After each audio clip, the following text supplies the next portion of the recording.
झाडांच्या बुंध्याभोवतीचं डांबर काढून पाणी मुरणाला जागा करून देण्यासाठी आझाद हिंद संस्थेच्या वतीनं उपक्रम सुरू करण्यात आलाय।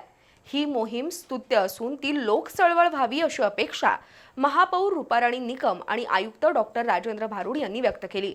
कोल्हापूर शहरातील झाडांच्या बुंध्यांच्या सभोवतालचं डांबर काढून त्यांना आळं करण्याची मोहीम इथून पुढे राबवण्याचा निर्धार यावेळी करण्यात आला।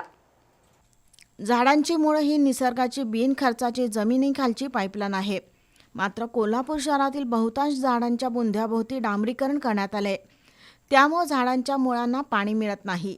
ही बाब लक्षात घेऊन कोल्हापुरातील आझाद हिंद संस्थेच्या वतीनं झाडांचा श्वास मोकळा करा आणि जमीन रिचार्ज करून भूजल पातळी वाढवण्याची मोहीम हाती घेतली आहे। या मोहिमेचा शुभारंभ महापौर रूपाराणी निकम आणि आयुक्त डॉक्टर राजेंद्र भारुड यांच्या हस्ते झाला।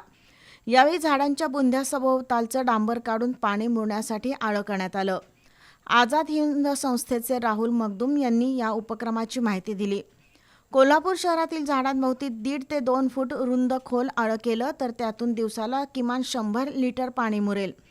पावसाळ्यात सुमारे 2500 कोटी लिटर पाणी मुरून भूजल पातळी वाढण्यास मदत होईल, असं मगदूम यांनी सांगितलं। झाडांचा श्वास मोकळा करून भूजल पातळी वाढवण्याची मोहीम लोक चळवळ व्हावी अशी अपेक्षा महापौर रूपाराणी निकम यांनी व्यक्त केली।